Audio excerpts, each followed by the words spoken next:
오늘 이 아침 우리에게 주시는 하나님의 말씀, 신약성경 히브리서 11장 36절, 37절의 말씀이 되겠습니다.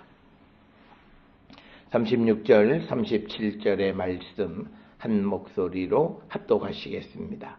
또 어떤 이들은 조롱과 채찍질 뿐 아니라 결박과 옥에 갇히는 시련도 받았으며 돌로 치는 것과 톱으로 켜는 것과 시험과 칼로 죽임을 당하고 양과 염소의 가죽을 입고 유리하여 궁핍과 환난과 학대를 받았으니 아멘. 오늘 우리가 함께 읽은 히브리서 11장 36절로 37절에 있는 말씀은 이제 그 히브리서 저자가 이 32절로부터 쭉 이어지는 믿음을 지키기 위해서 어떤 어려움도 견뎌 나가는 그런 삶에 대해서 이제 38절까지 쭉 이렇게 기록을 하고 있는 가운데에서 오늘 36절과 37절에도 여러 가지 그 어려움, 시련, 환난, 그것 고난에 굴하지 않은 믿음의 사람들에 대해서 언급을 하고 있습니다.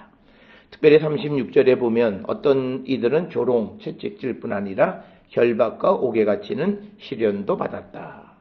아마도 이것은 성경에 이름은 기록되어 있지 않지만 수많은 선지자들이 이러한 삶을 살았을 것으로 우리가 추정할 수 있고, 더더욱 우리가 이런 삶을 우리가 36절과 같은 삶은 예수님의 삶에서 우리가 쉽게 이해할 수 있는 겁니다. 따라서 우리가 믿음을 지킨다라고 하는 것이 결코 쉽지 않다라고 하는 것, 그리고 또 믿음은 우리가 이 육신의 생명을 바쳐서도 지켜야 할 가치가 있는 것이다 라고 하는 것을 우리에게 보여주는 것이 우리가 지난 34절 이후로부터 쭉 보았던 여러 가지 고난을 당하는 사람들, 특히 35절로 이어지는 구체적인 고난 속에서도 믿음을 지킨 사람들의 이야기를 우리에게 소개하는 가장 큰 목적은 믿음은 이런 것이다. 믿음은 이처럼 우리가 모든 것을 바쳐서 지킬 만한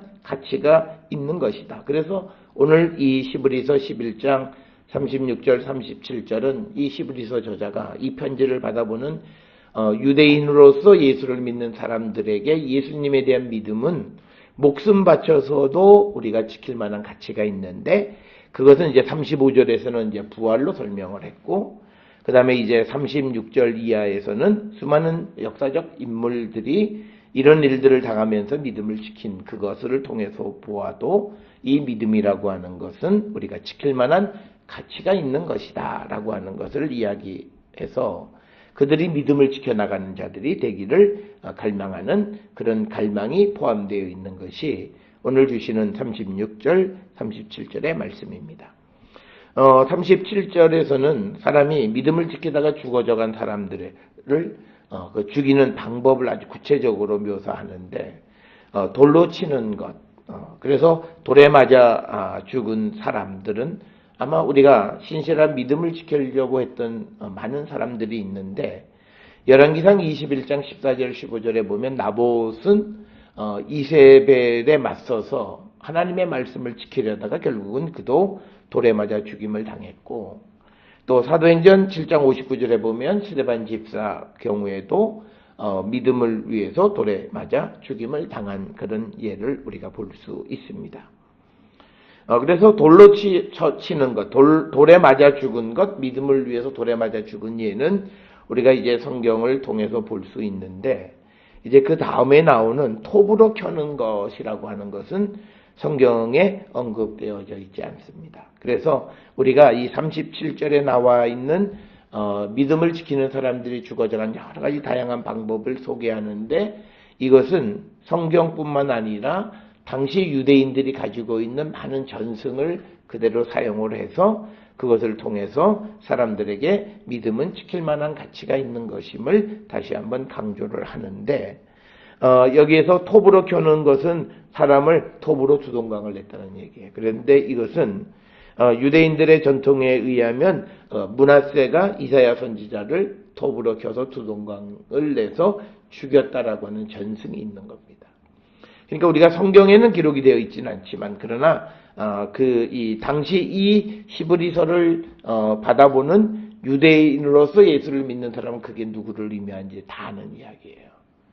그래서 우리에게는 매우 생소한 이야기지만 편지를 쓰고 또 받는 사람들에게는 당시 톱으로 켜서 두동강이 나서 죽은 사람, 그러면 이사야. 이건 유대인들은 너무나 잘 아는 하나의 전승이 있었다라고 하는 그것들을 사용해서 예수 그리스도에 대한 믿음을 지키는 것이 얼마나 소중한 것이고 또 그리고 어떠한 시련과 역경 속에서도 지킬 만한 가치가 있는 것이다 라고 하는 것을 우리에게 소개하는 것이고요.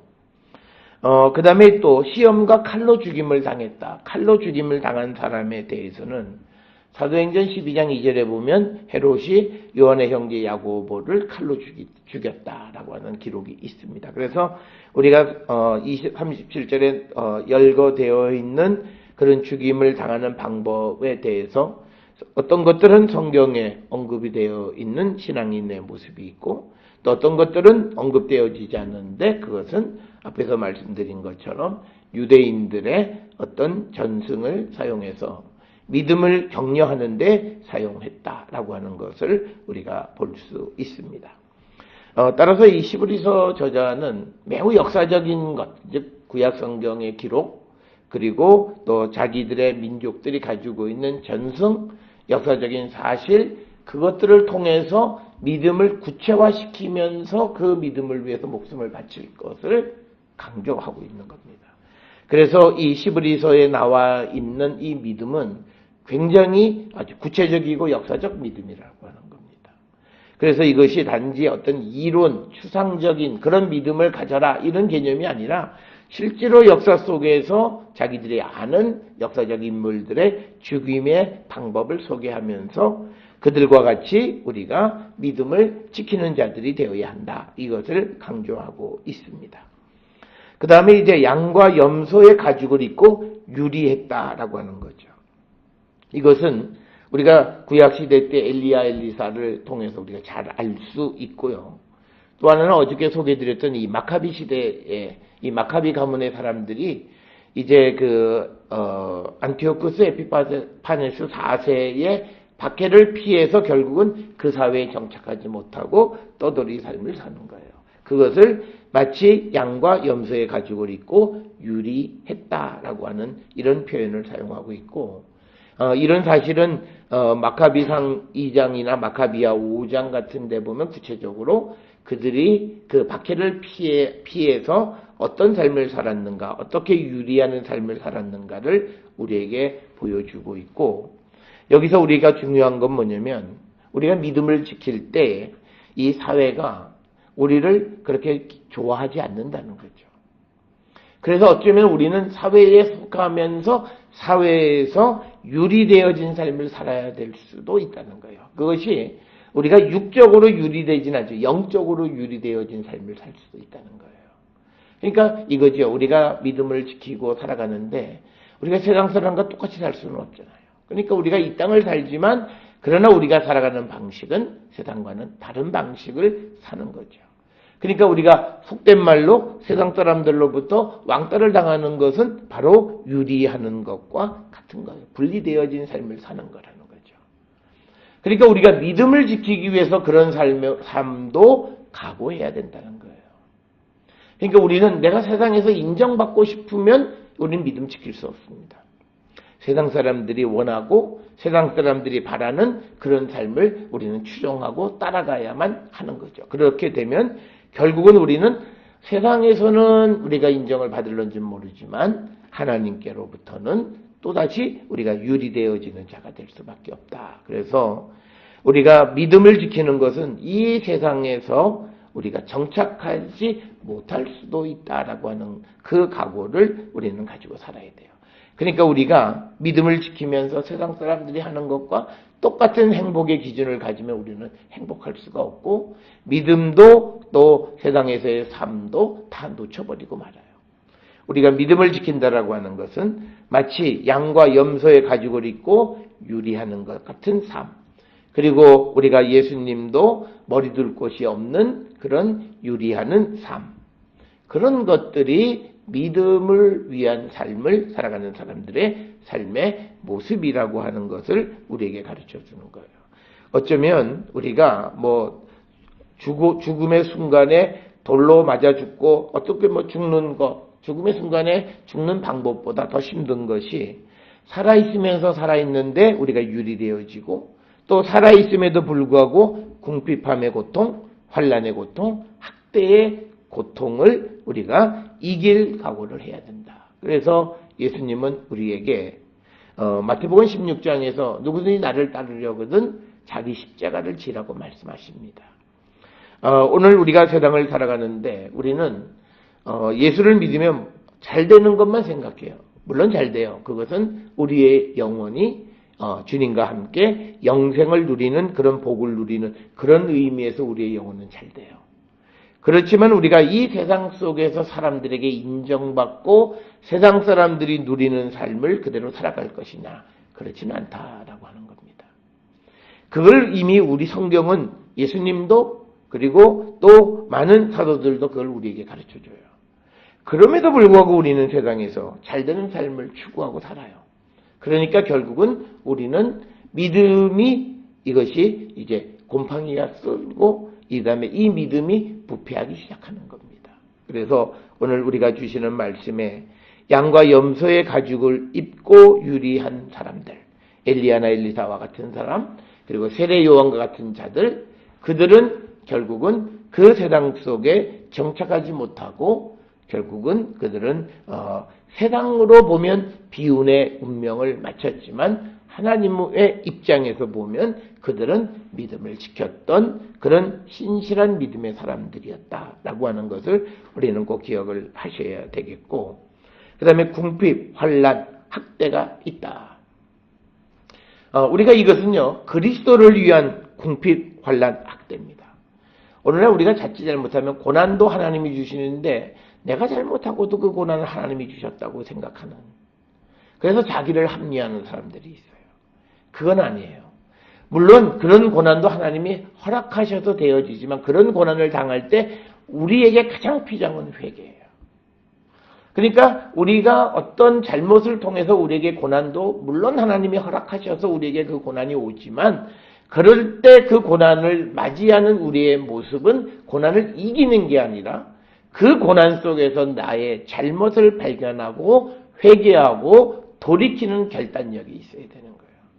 근데 오늘날 사람들은 자기가 뭘 잘못해놓고는 이 고난도 하나님이 주시는 거고 언젠간 하나님이 이기게 해주. 아니죠. 내가 잘못해서 그 고난을 이기려면 내가 돌이켜야 돼요. 그 고난을 분별할 줄 알아야 된다. 성경에서 우리에게 고난을 이기게 해주신다라고 하는 것은 전부 다 그리스도를 위해서, 복음을 위해서 우리가 당하는 고난은 그런 주님이 직접 나서서 우리의 고난에 직접 개입하시는 거예요. 그런데 우리가 죄를 져서 죄가 발각이 돼서 어려움을 당하는 것은요, 처절하게 자기를 하나님 앞에서 회개하는 회개의 열매가 맺어져야 그것이 우리가 정말 그 환난을 잘 이기고 새 사람이 되는 겁니다. 그래서 우리가 믿음을 지키려면 때로는 궁핍함도, 때로는 환난도, 때로는 학대도 우리가 받을 수 있다라고 하는 것. 그래서 우리가 예수 믿으면 다 뭐든지 좋은 일만 일어날 거라고 하는 그런 피상적 생각과는 전혀 다르게 우리가 믿음을 지키기 위해서는 때로는 우리가 예견치 못했던 환난, 학대, 궁핍 이런 것들이 우리에게 있다라고 하는 거예요. 그런 가운데서도 우리가 믿음을 지키는 자가 되어야 한다라고 하는 겁니다. 많은 사람들은 궁핍이 오래 지속되어지면 궁핍 속에서 믿음을 버리는 사람들도 있고 어떤 환난 속에서 믿음 버리는 사람도 있고 어떤 학대의 고난 속에서 믿음을 버리는 사람들도 있는데 오늘 이런 그 궁핍과 환난과 학대를 받는 믿음의 사람들의 이야기를 소개하는 것은 우리가 갖는 이 믿음은 우리가 어떤 고난과 환난 속에서도 지켜야 할 그런 가치가 있는 것임을 우리에게 가르쳐 주는 거예요. 그래서 지금 이 편지를 받아보는 유대 기독교인들이 예수를 믿다가 어려움을 당해서 그러니까 어려움 당하니까 내가 이거 잘못 믿었나? 그래서 이 믿음의 길에서 돌아서려고 하는 자들에게 돌아서지 말 것을 얘기하고 예수 믿으면 원래 고난이 있다. 그래서 우리가 가끔 누구를 교회로 인도하고 그 교회로 인도해서 그의 삶이 어려워지고 힘들어지면 굉장히 마음 아파하고 미안한 마음을 갖는데 미안한 마음은 가질 필요는 없어요. 우리가 마음 아픈 거는 있을 수 있어요. 사람이 어려움을 당하니까. 그런데 그것이 고난이 오고 궁핍함이 오고 환난이 오는 이유는 간단해요. 그의 삶이 하나님과 관계없는 삶을 살던 자가 하나님 안에 들어오면 그 안에 있는 모든 악한 것들, 그런 불의한 것들을 제거해야 돼요. 그러면 지금까지는 불의와 악으로 돈을 벌고 살았던 사람이면 이제는 버는 방법이 없어지면 경제적 궁핍, 환난, 학대, 고난 당해요. 그것을 넘어서서 결국은 그가 새로운 심령으로 거듭날 때 그가 믿음을 지키는 거다. 그래서 우리가 주께로 갈 때 우리에게 고난이 반드시 있다라고 하는 거예요. 특별히 내가 온전히 새 사람으로 변화되어지려 할 때에는 특히 그 고난이 심하다. 우리의 생각과 삶의 모든 것을 바꾸려고 하면 그 고난은 훨씬 더 심하다. 그런데 우리가 대충 그냥 기도도 간단하게 하고 그렇게 그냥 통과 의례적으로 생각하는 사람들은 고난 그건 별거 아닌 것처럼 생각할 수 있어요. 그러나 오늘날 우리가 기독교가 왜 이런 모습으로 우리가 괴물처럼 되어버렸는가? 고난 없이 회개 없이 주님을 영접한 거예요. 그리고 교회는 그들을 그냥 받아주고 그리고 그들에게 직분도 주고 책임도 맡기고 일을 시키는 거예요. 그러니까 결국은 그것들이 얼마 지나지 않아서 문제가 되어져서 지금은 사회적인 문제로 비화되어져 있고 그래서 이제 마음이 얼마나 완악해졌냐면 잘못을 잘못인 줄 몰라요. 자기 합리화에 급급한 삶을 살아가는 거예요. 그러니까 믿음과는 전혀 관계가 없는 거예요. 그래서 우리가 예수를 잘 믿으면 우리에게 환난과 고난이 있다. 그리고 그 환난과 고난을 이길 때 우리에게 정말 더 좋은 부활로 우리가 가는 것이지 우리가 그냥 세상과 연하고 세상과 타협적인 삶을 살아갈 때 과연 우리에게 더 좋은 부활이 있겠는가? 이건 우리가 말씀을 통해서 한 번쯤 돌아보는 자들이 되어야 합니다. 오늘 주시는 36절로부터 37절에 있는 이 어려움을 당한 사람들이 세상을 살아가는 방법을 몰라서 이 고난을 당한 것이 아닙니다. 어제도 소개드렸듯이 이 마카비 가문의 사람들은 오죽 이 사람들의 믿음이 너무 완고하니까 그 사람들이 그냥 트릭만 하자. 그냥 너희들 그냥 소고기 줄 테니까 소고기 먹어. 그렇지만 밖에다가는 돼지고기 먹는다고 말 한마디만 하자. 그럼 너희도 죄 짓는 거 아니지 않냐. 그런데 이들의 마음은 나의 문제만이 아니라 다른 사람들을 죄 짓게 할 수 없는 거예요. 그렇기 때문에 차라리 내가 고난을 당하고 내가 죽는 것이 낫지 나 살자고 다른 사람을 그런 사지로 몰아넣으면 안 된다. 오늘 우리가 일어나는 많은 일들 보면요. 내가 죽지 않으려고 기독교를, 교회를 궁지로 몰아넣는 사람들이 너무나 많아요. 이게 우리의 안타까운 현실이고 그것은 그들이 믿음이 무엇인지를 제대로 알지 못하기 때문에 그런 일들이 벌어지는 것이다. 따라서 우리는 지금 어느 누구를 비난하고 비판하기보다 우리 자신이 정말 나는 온전한 믿음 안에 있는가? 그리고 정말 나는 믿음을 위해서 궁핍, 환난, 학대, 고난을 내가 당하고 죽음이 내게 몰려온다 할지라도 그 믿음을 지킬 수 있는가 우리 자신을 한 번쯤 돌아보시면서 우리도 어떤 경우에도 믿음을 배반하지 않고 영원히 주님을 우리가 따르는 참 제자가 되기를 결단하고 그런 자가 되기 위해서 주님에게 기도하고 믿음을 붙들어 주시기를 우리가 간구해서 우리의 믿음이 하나님의 도우심으로 온전히 세움을 받는 우리 모두가 되어서 우리가 마지막 때에 그리스도와 또 복음을 위한 삶을 살아가는 우리 모두가 될 수 있기를 주의 이름으로 축원합니다. 기도하시기